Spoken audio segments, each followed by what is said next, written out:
जितेबले वर्षा प्रथम वर्षा हुए से समय ए जलवाहित रोग होता है।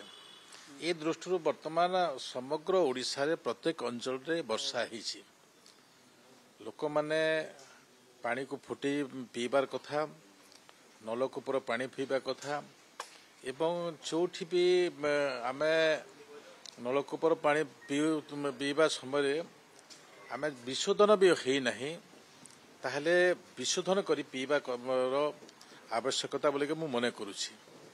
एठारे मो विभाग तरफ जो 30 जिला अच्छी समस्त जिलार आमे ट्यूबवेल मानकू आमे विशोधन करिछु।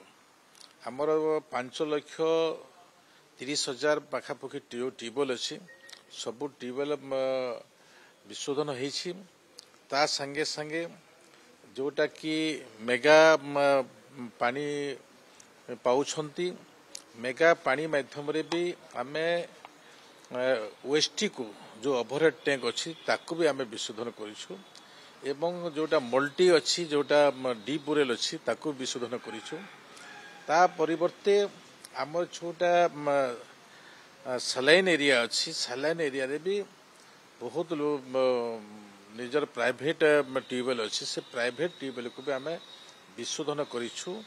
आमे कोस्टाल बेल्टर पाखापाखि समस्त अंचल को आमे द्वितीय थर आमे 100 to 100% ट्यूबवेल को आमे विशोधन कर सारिछु।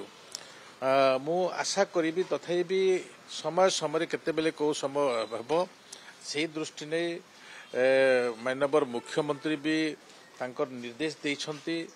माननीय स्वास्थ्य मंत्री भी तांकर विभागर